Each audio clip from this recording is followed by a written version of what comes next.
धर्मराज युधिष्ठिर की राजसूय यज्ञ संपन्न हुई और प्रभु श्री कृष्ण द्वारिका जाने के लिए जब कहने लगे, युधिष्ठिर बोले कि हे कन्हैया,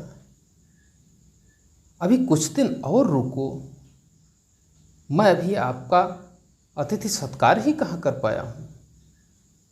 तब प्रभु श्री कृष्ण कहने लगे कि हे बड़े भैया, बहुत समय हो चुका है, हम और दाऊ भैया दोनों ही लोग यहाँ पर हैं, द्वारिका में कोई नहीं है और दाऊ भैया की इच्छा है कि वह कुछ और दिन अभी इंद्रप्रस्थ नगरी में ही रुकना चाहते हैं। इसलिए मैं द्वारिका के लिए प्रस्थान करना चाहता हूँ और दाऊ भैया जब यहाँ पर रुकेंगे तब मैं अपने साथ अपने सखा अर्जुन को ले जाऊँगा। जब ये बात प्रभु श्री कृष्ण कहते हैं तो दाऊ भी हंसते हुए कहते हैं, हाँ हाँ और क्या, रुक्मिणी भी तो इंतज़ार कर रही होगी। सभी हंसने लगते हैं और प्रभु श्री कृष्ण अर्जुन को अपने साथ लेकर द्वारिका की ओर प्रस्थान करते हैं। जब प्रभु श्री कृष्ण द्वारिका पहुँचते हैं तब रुक्मिणी से अर्जुन के गुणों का व्याख्यान करते हैं और कहते हैं, अर्जुन इस समय दुनिया का सर्वश्रेष्ठ धनुर्धर है, अर्जुन विचारशील है, अर्जुन सौम्य है, अर्जुन संस्कारवान है। जब रुक्मिणी जी अर्जुन की इतनी प्रशंसा सुनती हैं तो वह भी प्रसन्न हो जाती हैं, लेकिन उन्हें नहीं पता था कि यह प्रशंसा क्यों की जा रही है, इसके पीछे क्या कारण है। प्रभु श्री कृष्ण कुछ तो सोच करके ही ऐसा कह रहे होंगे। खैर, वहाँ पर कोई ऐसी बात नहीं होती है और अगले ही दिन रुक्मिणी प्रभु श्री कृष्ण के पास आकर कहती हैं कि हे केशव, देखिए आपकी बहन और मेरी ननद सुभद्रा बड़ी हो चुकी है, हमें उसके विवाह की चिंता करनी चाहिए, उसके लिए सुयोग्य वर ढूंढना चाहिए। यह हमारा परम कर्तव्य है और हम उस पर विचार भी नहीं कर रहे हैं। तब प्रभु श्री कृष्ण कहने लगे मुस्कराते हुए, हाँ अवश्य, क्यों नहीं। इन शब्दों से रुक्मिणी अत्यंत ही अचंभित थी कि उन्हें कोई अन्य उत्तर देना चाहिए था। तब रुक्मिणी ने पुनः कहा प्रभु श्री कृष्ण से कि हे नाथ, एक तरफ अपनी बहन के विवाह के बारे में आप इस तरह की बात करते हैं, अरे हमें करना है, हमें सुयोग्य वर ढूंढना है और उसके लिए प्रयत्न करना होगा। तब प्रभु श्री कृष्ण कहते हैं, हे प्रिय, आपको जो सबसे पहले दिखाई देगा वही हमारी सुभद्रा का वर होगा। रुक्मिणी जी बाहर देखती हैं और जब वो बाहर देखती हैं तो उन्हें अर्जुन आता हुआ दिखाई देता है। अर्जुन को देखकर पलटती हैं और प्रभु श्री कृष्ण की ओर मुँह करके उनसे कहती हैं कि हे दीनानाथ, क्या अर्जुन ही हमारी सुभद्रा का पति होगा। प्रभु कहते हैं इच्छा तो हमारी भी यही है, लेकिन हमारी इच्छा से क्या होगा, निर्णय तो दाऊ भैया को करना है। अब दाऊ भैया क्या निर्णय करते हैं यह उनके ऊपर। तब सुभद्रा की चिंता करते हुए रुक्मिणी कहती हैं कि यदि आपने ऐसे वर का चयन किया है तो यह वर वास्तव में अच्छा है, लेकिन आप प्रयत्न तो करेंगे, दाऊ भैया को बताएंगे तभी तो वो जानेंगे। तब प्रभु श्री कृष्ण कहते हैं मुझे बताने की कोई आवश्यकता नहीं है, वह क्या निर्णय करेंगे हम तो उनके निर्णय का अनुकरण करेंगे। तब रुक्मिणी कहती है यदि उन्होंने इस संबंध को मानने से इनकार कर दिया, तब आप क्या करेंगे? तो प्रभु श्री कृष्ण कहते हैं, मैं भी इनकार कर दूंगा। सीधी सी बात है, बड़े भाई की आज्ञा का उल्लंघन मैं कैसे कर सकता हूं? रुक्मिणी अचंभित होकर के प्रभु श्री कृष्ण की तरफ देखती हैं और कहती हैं, एक तरफ जहां आप अर्जुन और सुभद्रा का विवाह करवाना चाह रहे हैं, तो वहीं दूसरी तरफ दाऊ भैया यदि ना चाहेंगे तो आप दाऊ भैया का पक्ष भी ले रहे हैं। करना क्या चाहते हैं हमारी समझ में नहीं आ रहा है। प्रभु श्री कृष्ण कहते हैं, आहिस्ता आहिस्ता सब कुछ समझ में आ जाएगा। कुछ समय के बाद एक बार पुनः रुक्मिणी कहती हैं कि हे प्रभु, हम अर्जुन और सुभद्रा का विवाह करवाना चाहते हैं, ऐसी आपकी इच्छा है। लेकिन मैं देख रही हूं जब से अर्जुन आया है तब से ना ही अर्जुन ने सुभद्रा को देखा है और ना ही सुभद्रा ने अर्जुन को देखा है। जब वो एक दूसरे को जानेंगे भी नहीं, मिलेंगे भी नहीं, समझेंगे भी नहीं, तो कैसे प्रेम का अंकुर फूटेगा? तब प्रभु श्री कृष्ण कहते हैं, हाँ ये तो बात सही है, लेकिन हमारी सुभद्रा है कहाँ? जो ही ये बात कहते हैं तब देवी रुक्मिणी कहती हैं कि हे नाथ, हमारी ननद रेवतक पर्वत पर महोत्सव में गई है और अर्जुन जो कि प्रतिदिन शिकार खेलने चला जाता है, ये आपस में कैसे मिलेंगे? प्रभु श्री कृष्ण कहते हैं, मिलेंगे, क्यों नहीं मिलेंगे? है ना हमारे पास विकल्प। अब हमें योग माया का आवाहन करना होगा और प्रभु श्री कृष्ण योग माया का आवाहन करते हैं। योग माया तुरंत ही प्रकट होती हैं और कहती हैं, आदेश करें प्रभु। तब प्रभु श्री कृष्ण योग माया से कहते हैं कि अर्जुन और सुभद्रा का विवाह सुनिश्चित है। भविष्य में सुभद्रा के गर्भ से ही पांडव वंश का कुल चलेगा, इसलिए इन दोनों का मिलन कराइए। जो आज्ञा कहकर योग माया चली जाती है। उधर शिकार करते करते अर्जुन एक हिरण देखते हैं और हिरण पर निशाना लगाते हैं। निशाना लगते ही हिरण गिर जाता है, लेकिन उसके एक तीर नहीं लगा है, 2 तीर लगे हैं। अर्जुन अपने रथ से उतरकर हिरण के पास जाते हैं। तभी एक और रथ वहां पर आ जाता है और उस पर एक सुंदर कन्या विद्यमान होती है। उसके साथ 2 अन्य कन्याएं भी होती हैं जो कि संभावित उसकी दासी होती हैं। तब वह कन्या कहती है कि जाओ सखी, मृग को उठा लाओ। तब अर्जुन कहते हैं, यह हिरण मेरे बाण से घायल होकर गिरा है, इसलिए इस पर मेरा अधिकार है।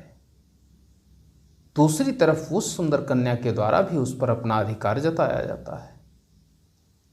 अर्जुन अकेले हैं और उस कन्या के साथ 2 अन्य भी कन्याएं हैं जो अर्जुन पर व्यंग करती हैं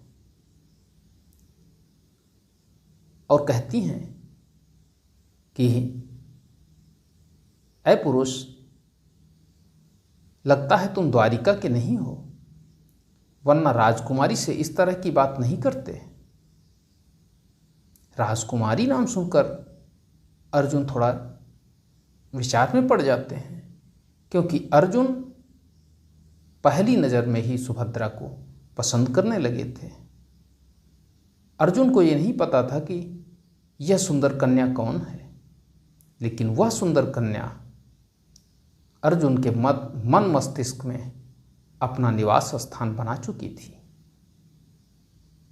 अर्जुन उस कन्या से कहते हैं कि हे देवी, ये हिरण मेरा है, मैंने इसका शिकार किया है। उधर से आवाज़ आती है, नहीं, ये हिरण मेरा है, मैंने इसका शिकार किया है। तब अर्जुन कहते हैं कि हे देवी, आप ज्यादती मत करिए। तब उधर से धनुष हाथ में लेकर उस पर सरसंधान करते हुए वो वीरबाला कहती है कि यदि वास्तव में आपका शिकार है तो आइए और हमसे युद्ध करिए। अर्जुन उसको देखते ही इस तरह मोहित हो चुके थे कि उसके ख्यालों में खोते जा रहे थे और मूकवत खड़े थे। एक बार फिर से गर्जना होती है, अर्जुन की भाव भंगिमा बदल जाती है और वह ज्यों ही अपने तरकस की ओर अपना हाथ बढ़ाते हैं त्यों ही दूसरी तरफ से एक तीर आकर उनके तरकस को नीचे गिरा देता है।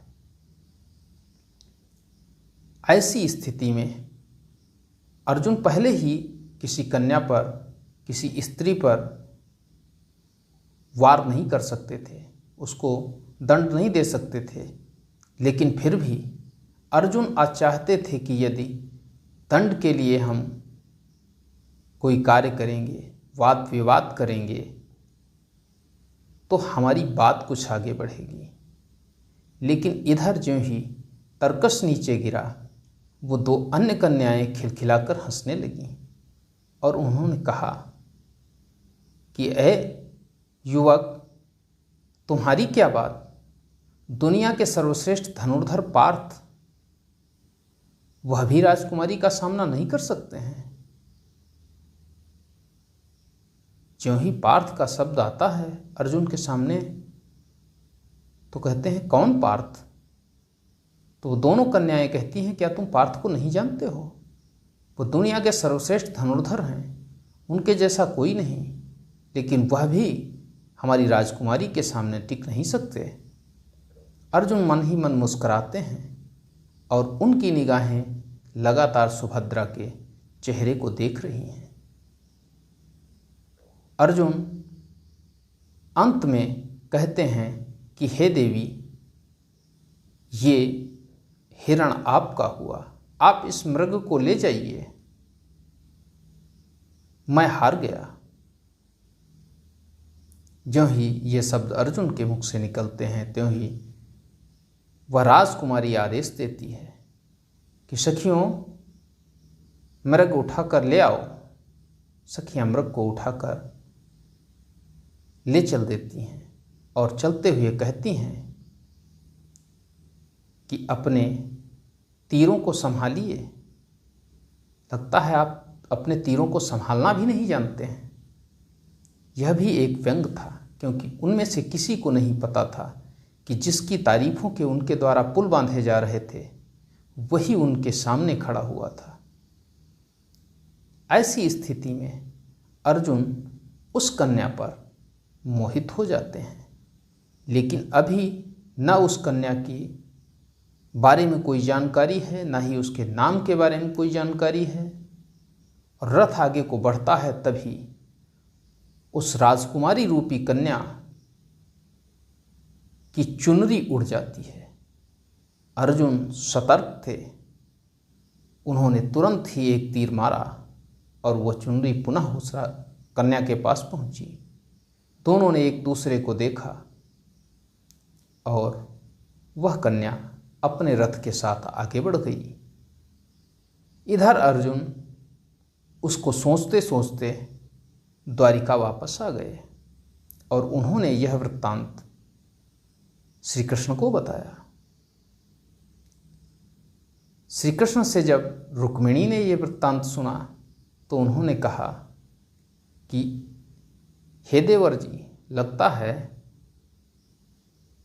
कि आप किसी बाण से घायल नहीं हो सकते, लेकिन नयनों के तीर से अवश्य घायल हो गए हैं। कैसी थी वह?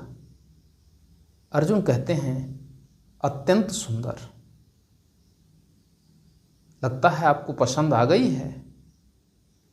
अर्जुन कहते हैं, हाँ, प्रभु श्री कृष्ण और रुक्मिणी एक दूसरे को देखते हुए मुस्कुराते हैं, क्योंकि दोनों को पता था कि वो क्या कर रहे हैं। उन्हें तो अर्जुन और सुभद्रा का मिलन करवाना था।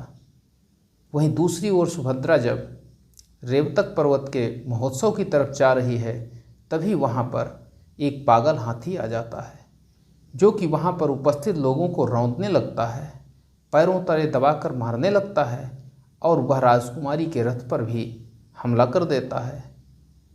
राजकुमारी चिल्लाती है, हे कन्हैया, हे दाऊ भैया, हमारी रक्षा करो। हे कन्हैया, हे दाऊ भैया, हमारी रक्षा करो। उनके ऐसा चिल्लाने पर भी प्रभु श्री कृष्ण के ऊपर कोई असर नहीं होता है और वह अत्यंत भयभीत हो जाती हैं। इसी बीच प्रभु श्री कृष्ण और अर्जुन रुक्मिणी एक साथ खड़े हुए थे। तब प्रभु श्री कृष्ण कहते हैं, पार्थ जाइए और उसे बचाइए। अर्जुन तुरंत ही वहाँ पहुँचते हैं और अपने तीरों का एक जाल बना देते हैं, जिसको वह हाथी तोड़ नहीं पाता है। आखिर मंत्रों से कीलित वह बाण थे। जब इस तरह की धनुर्विद्या को देखती हैं सुभद्रा, जो कि राजकुमारी के रूप में थी, अर्जुन को अभी भी पता नहीं था कि ये कौन है। सुभद्रा जब इसको देखती हैं तो वह आश्चर्यचकित रह जाती हैं कि ये तो बहुत बड़ा धनुर्धर लग रहा है। और अर्जुन को देखते हुए वह अपने महल की ओर प्रस्थान करती हैं। महल में पहुंचकर वह सबसे पहले द्वारिकाधीश श्री कृष्ण से मिलती हैं और उन्हें उलाहना देती हैं कि भैया, मैं तुम्हें पुकार रही थी, दाऊ भैया को भी पुकार रही थी, आपको हमारी मदद के लिए आना चाहिए था। आप लगातार देख रहे थे, फिर भी आप हमारी मदद करने के लिए नहीं आए। तभी रुक्मिणी कहती हैं, कोई तो पहुंचा था, जो पहुंचा था उसे ही आपकी मदद के लिए पहुंचना चाहिए था। तब अचंभित होते हुए सुभद्रा पूछती हैं, वह कौन है? मैं उसे नहीं जानती। तब प्रभु श्री कृष्ण कहते हैं कि वह बहुत बड़ा धनुर्धर है। इसी बीच अर्जुन महल की तरफ आ रहे होते हैं। उन्हें सुभद्रा देखने लगती है और सुभद्रा को अर्जुन। दोनों को यह भी नहीं प्रतीत होता है कि पास में ही रुक्मिणी और प्रभु श्री कृष्ण खड़े हैं। रुक्मिणी खासकर कैसे भी उनका ध्यान भंग करती हैं और ज्यों ही देखती हैं सुभद्रा की तरह, सुभद्रा शर्मा कर अपने कक्ष की ओर जाने लगती है। इसी बीच अर्जुन और सुभद्रा की भेंट हो जाती है। एक बार फिर दोनों ही एक दूसरे को निहारने लगते हैं। प्रभु श्री कृष्ण और रुक्मिणी पीछे से आते हैं और वह देखकर आपस में मुस्कुराते रहते हैं। लेकिन इन दोनों को क्या पड़ी थी, उनको तो ये भी भान नहीं हो रहा था कि कोई हमें देख भी रहा है, कोई हमारे सामने भी आ चुका है। वह बस एक दूसरे को ही देखे जा रहे थे। ऐसी मुद्रा को देखकर प्रभु रुक्मिणी की ओर देखते हुए मुस्कुराते हैं। तब रुक्मिणी एक बार पुनः उन दोनों का ध्यान भंग करती हैं और प्रभु श्री कृष्ण कहते हैं, कैसे हैं पार्थ, आइए हम तुम्हारी परिचय कराते हैं। ये है हमारी लाडली बहन सुभद्रा। ज्यों ही अर्जुन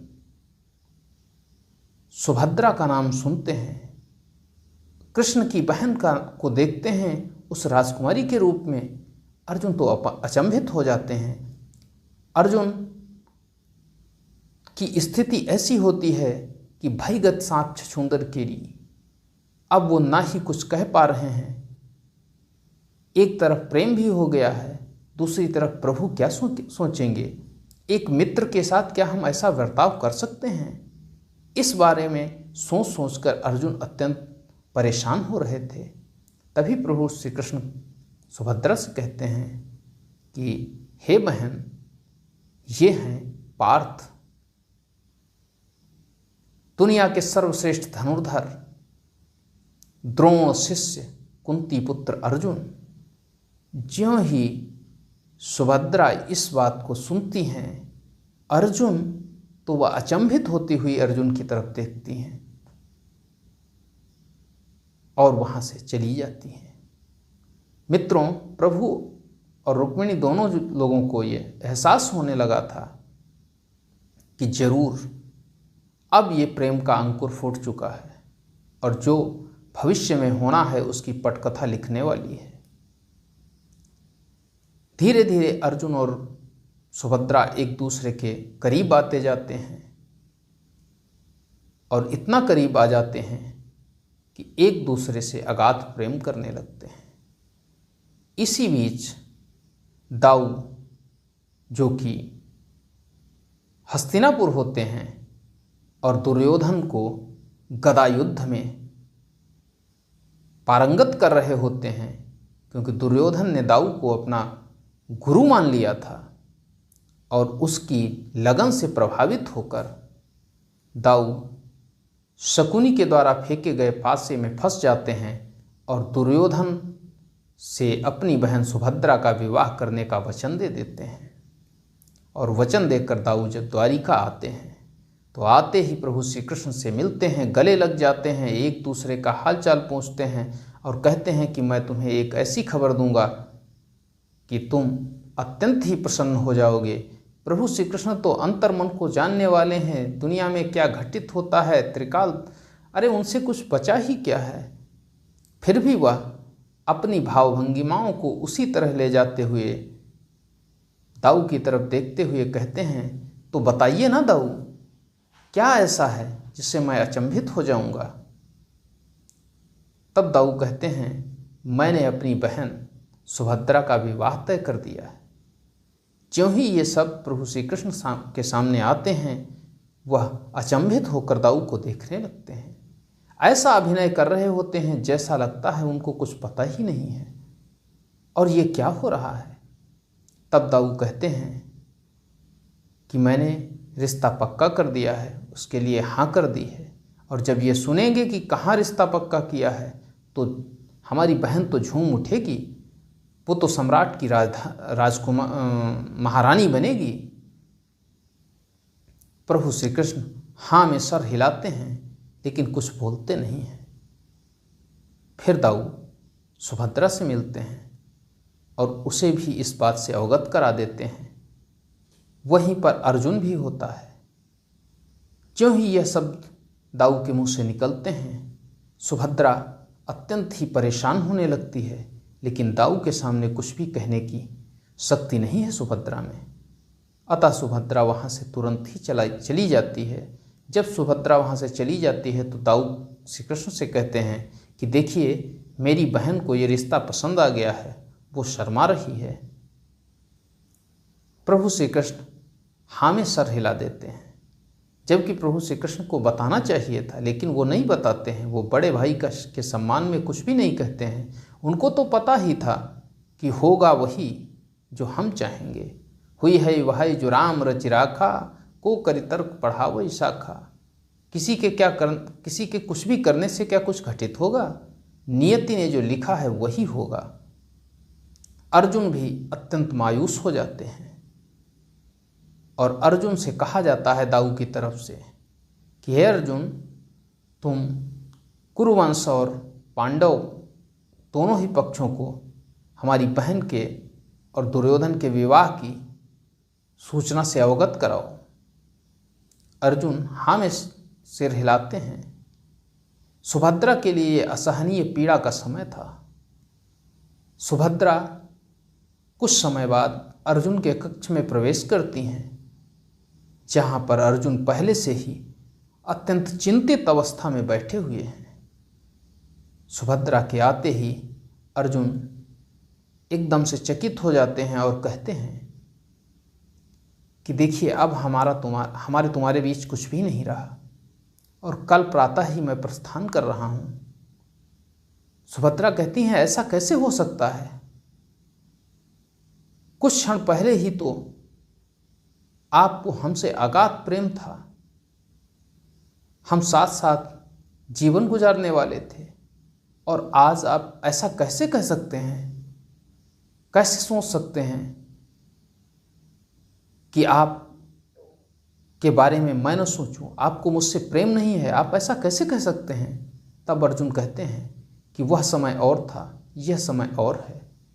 अब आप किसी दूसरे की अमानत हैं और मैं किसी की अमानत को छू नहीं सकता हूँ, उसकी तरफ देख भी नहीं सकता हूँ। ये हमारे वंश की परंपरा रही है और हम अपने वंश की परंपराओं से बंधे हुए हैं। तब सुभद्रा कहती हैं कि मैं आपके द्वारा कहे गए इस वचन का अक्षरशः पालन करूंगी, लेकिन ध्यान रखना, हमारा प्रेम कोई सामान्य प्रेम नहीं है, हमारा सच्चा प्रेम है, और मैं अपने प्रेम की आहुति किसी के निर्णय के लिए नहीं दूंगी। हाँ, इसके बाद मैं कभी भी आप पर कोई दबाव नहीं बनाऊंगी, आपसे मिलने भी नहीं आऊंगी और आशा भी नहीं करूंगी कि आप मुझसे मिलने आएं, लेकिन मैं अपने जीवन को आपको समर्पित कर चुकी हूँ, इसलिए अब इस शरीर पर जीवित रहते किसी का कोई अधिकार नहीं हो सकता, मैं स्वयं को समाप्त कर लूँगी। जब ऐसी बात प्रभु सुनते हैं कि दोनों ही अपने अपने पक्ष को पूरी मजबूती के साथ रख रहे हैं, तब प्रभु श्री कृष्ण कहते हैं कि हे देवी, बहन सुभद्रा और सखा अर्जुन का प्रेम अद्भुत है। वह एक दूसरे से अनन्य प्रेम कर रहे हैं और उन दोनों का मिलन आवश्यक है। तब कहती हैं रुक्मिणी जी कि तो आप दाऊ से बात क्यों नहीं कर लेते हैं। प्रभु श्री कृष्ण कहते हैं मैं दाऊ से बात नहीं कर सकता, मैं दाऊ की आज्ञा का पालन करूंगा। रुक्मिणी जी कहती हैं अगर दाऊ आपको आज्ञा देते हैं कि अर्जुन के साथ युद्ध करो तो क्या करोगे। प्रभु श्री कृष्ण कहते हैं तो अवश्य युद्ध करूंगा, दाऊ की आज्ञा सिरोधार्य रहेगी। रुक्मिणी कहती मेरी तो कुछ समझ में ही नहीं आ रहा, आप क्या विचार कर रहे हैं, क्या सोच रहे हैं, क्या होने वाला है, और अगर इनका विवाह नहीं ही होने वाला था तो इनको आपस में मिलवाया आपने क्यों। ऐसी स्थिति जब आती है, प्रभु श्री कृष्ण मौन हो जाते हैं, लेकिन वह अपनी सारी चालें चल रहे थे। जब प्रभु श्री कृष्ण को लगता है कि अब दाऊ किसी की सुनने वाले नहीं हैं, वो सुभद्रा से कोई बात भी नहीं करेंगे, अपने मन में लिए गए निर्णय को ही सही कर देंगे, तब रुक्मिणी जी की ओर देखकर कहती हैं कि आप भी तो मुझसे प्रेम करती थी। रुक्मिणी जी अचंभित होकर प्रभु की तरफ देखती हैं कि आज उस समय की घटना का जिक्र क्यों कर रहे हैं प्रभु। तो कहती हैं हाँ नाथ। प्रभु श्री कृष्ण कहते हैं आपका भाई भी तो नहीं चाहता था। रुक्मिणी जी देखते हुए कहती हैं हाँ। प्रभु कहते हैं फिर सुभद्रा के सामने भी तो वही स्थिति है, कम से कम उसका एक भाई तो चाहता है। अगर इन दोनों का सच्चा प्रेम है तो ये अपना पथ स्वयं चुन लेंगे और स्वयं चुनना पड़ेगा। अब इन्हें चुनना यह है कि अपने प्रेम को चुनती हैं या अपने भाई को। वह भाई जो इनसे पूछना भी नहीं चाहता है कि स्त्री की इच्छा क्या है, और वह प्रेम जिसे इन्होंने स्वयं किया है। अर्जुन को बुलाया जाता है और अर्जुन से प्रभु कहते हैं कि पार्थ अब क्या करेंगे। तो अर्जुन कहते हैं प्रभु अब कुछ करने को बचा ही कहाँ, अब तो हमें सीधा इंद्रप्रस्थ प्रस्थान करना है। प्रभु श्री कृष्ण कहते हैं कि ये जो प्रेम है यह भी कोई इधर उधर की बातें नहीं हैं, यह भी एक युद्ध भूमि है, रण क्षेत्र है। और रण क्षेत्र से जो योद्धा भाग जाता है वह योद्धा नहीं कहलाता है, कायर कहलाता है। क्या आप अपने आप को कायर कहलाना स्वीकार करेंगे? त्यों ही अर्जुन की बाहें फड़क जाती हैं और वो कहते हैं कि मैं कायर नहीं हूं, लेकिन मैं किसके साथ युद्ध करूं? आपके साथ, दाऊ भैया के साथ मैं ऐसा नहीं कर सकता। तब प्रभु श्री कृष्ण कहते हैं, तो इसके लिए तुम रुक्मिणी से संपर्क करो, वह तुम्हें योजना के बारे में बताएंगी। तब रुक्मिणी जी अपनी कहानी उन्हें सुनाती हैं कि किस तरह से प्रभु श्री कृष्ण रुक्मिणी को लेकर के आए थे और अर्जुन उसी तरह से सुभद्रा को लेकर के इंद्रप्रस्थ की ओर प्रस्थान करें। सुभद्रा को भी ये बात पसंद आती है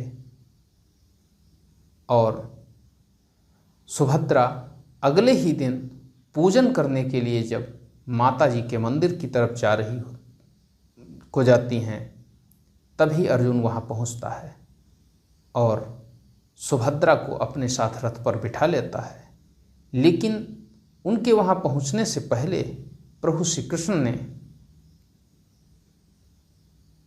रुक्मिणी जी को बता दिया था कि सब तो सेम होगा अपनी तरह, लेकिन इतनी बात का ध्यान रखना कि अर्जुन रथ नहीं हाँकेगा, सारथी उसकी सुभद्रा होंगी और अर्जुन पीछे बैठेगा। रुक्मिणी जी ने ये सारी बातें उन्हें पहले से ही बता दी थी।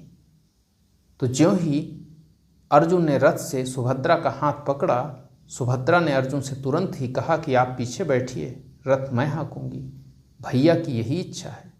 अर्जुन पीछे बैठ जाते हैं और रुक्मिणी वो सुभद्रा रथ को लेकर आगे बढ़ जाती हैं। सैनिक कुछ भी नहीं बोल पाते हैं क्योंकि अर्जुन के सामने बोलने का मतलब था मृत्यु को बुलावा देना। सैनिक दौड़े दौड़े आते हैं और श्री बलराम जी से कहते हैं कि दाऊ अनर्थ हो गया, अनर्थ हो गया, वो अर्जुन हमारी राजकुमारी का हरण कर ले गया।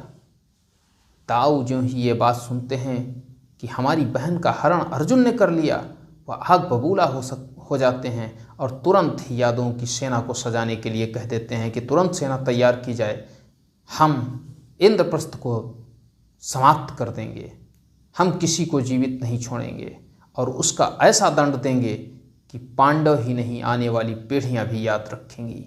इतना क्रोधित दाऊ को पहले कभी नहीं देखा गया था। दाऊ के इस क्रोध की स्थिति को देखते हुए तुरंत ही सेना नायकों ने सेना को तैयार होने और कूच करने का आदेश दिया। फिर दाऊ ने सोचा कि कृष्ण कहाँ है, तो वो कृष्ण से मिलने के लिए जब आए, प्रभु श्री कृष्ण बैठे हुए थे। दाऊ कहते हैं, हमारी बहन का अर्जुन हरण कर ले गया है और तुम शांत बैठे हो। तो प्रभु श्री कृष्ण कहते हैं कि दाऊ भैया, हम सोच रहे हैं कि हमें क्या निर्णय करना चाहिए। दाऊ कहते हैं, निर्णय? किस निर्णय की बात कर रहे हैं? हमें तुरंत ही उनका पीछा करते हुए जहाँ रास्ते में ही रोकना है और रोकने के बाद अर्जुन को कठोरतम दंड देना है। तब प्रभु श्री कृष्ण कहते हैं कि दाऊ भैया, अर्जुन को दंड देना है, किसे दंड देना है, मैं यही तो सुनिश्चित नहीं कर पा रहा हूँ। दाऊ कहते हैं, इसमें सुनिश्चित करने की क्या बात है? अर्जुन ने हमारी बहन सुभद्रा का हरण किया है तो दंड का भागीदार तो अर्जुन ही होगा। तब प्रभु श्री कृष्ण कहते हैं, लेकिन दाऊ भैया, वहाँ से कौन आया है? तभी एक सैनिक सामने आता है, जी महाराज, मैंने अपने आँखों से देखा है अर्जुन को राजकुमारी को ले जाते हुए। तब प्रभु श्री कृष्ण उससे पूछते हैं, रथ कौन चला रहा था? तब वो सैनिक कहता है, रथ राजकुमारी चला रही थी। तब प्रभु श्री कृष्ण दाऊ की तरफ मुड़ते हुए कहते हैं, दाऊ भैया, रथ अगर सुभद्रा चला रही थी तो इसका मतलब यह है कि अर्जुन ने सुभद्रा का हरण नहीं किया है, सुभद्रा ने अर्जुन का हरण किया है, तो दंड तो सुभद्रा का है, दोषी सुभद्रा है। चलिए, मैं आपके साथ चलता हूँ, तुरंत ही रोककर, और अपनी बहन सुभद्रा को दंडित करिए। दाऊ तुरंत ही अचंभित होते हुए कहते हैं, मेरी बहन का इसमें क्या दोष है? मैं अपनी बहन को क्यों दंडित करूं? प्रभु श्री कृष्ण कहते हैं, दोष क्यों नहीं है, हमारी बहन का तो दोष है ही। उसने अर्जुन का अपहरण किया है, उसको लेकर अपनी ससुराल की ओर जा रही है। दाऊ समझ नहीं पा रहे थे और प्रभु श्री कृष्ण से कहते हैं, पहेलियां मत बुझाइए, स्पष्ट कहिए, इस समय हम कुछ भी सुनने की स्थिति में नहीं हैं। तब प्रभु श्री कृष्ण कहते हैं कि हे दाऊ, वो दोनों एक दूसरे को प्रेम करते थे। आपने सुभद्रा से पूछा कि उसकी इच्छा क्या है? हमारे देश में नारियों को स्वयंवर चुनने की इच्छा है, वह जिसे चाहें उसके साथ ही उनका विवाह होना चाहिए, ऐसी स्वतंत्रता है। और फिर भी हम बड़े होकर हमने उसकी इच्छा नहीं जानी, और उसकी इच्छा यही थी कि वह अर्जुन से अनन्य प्रेम करती थी, इसलिए वह अर्जुन को अपने साथ लेकर अपनी ससुराल चली गई है। जब ऐसी बात बलराम जी सुनते हैं तो कहते हैं, फिर हमारे वचन का क्या होगा? प्रभु श्री कृष्ण कहते हैं कि कैसा वचन? जिसके लिए आपने वचन दिया, क्या आपने उससे पूछा? जब आपने उससे नहीं पूछा और उसने अपना निर्णय अलग ले लिया, तो हमारे वचन का मतलब ही क्या है? खैर, कुछ समय के बाद दाऊ शांत होते हैं और दाऊ कहते हैं, कोई बात नहीं, चलो फिर भी उनको वापस लेकर आते हैं और धूमधाम से तैयारी करते हैं अपनी बहन के विवाह की। अर्जुन और सुभद्रा को वापस लाया जाता है और वहीं द्वारिका में भव्यतम विवाह होता है। अर्जुन और सुभद्रा का दोनों का विवाह हो जाता है और वह अपनी ससुराल इंद्रप्रस्थ को प्रस्थान कर जाती हैं। अर्जुन के साथ साथ इधर प्रभु श्री कृष्ण और दाऊ भी अपने अंदर दबे अपनी बहन के प्रेम के कारण अत्यंत भाव विह्वल हो रहे होते हैं। कुछ समय के बाद सब सामान्य होते हैं।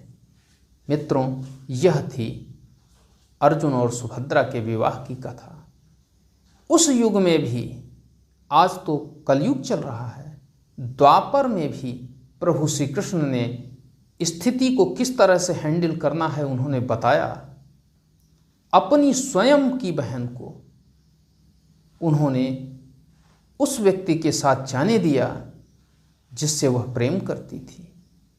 और आज हम हैं कि अपने अहम के लिए कोई भी निर्णय कर लेते हैं, उससे कोई विचार विमर्श नहीं करते हैं, ना ही अपनी बहन से पूछते हैं, ना ही अपने परिजनों से पूछते हैं। हमें लगता है कि मैं जो निर्णय करूंगा वही सत्य है, वही श्रेष्ठ है।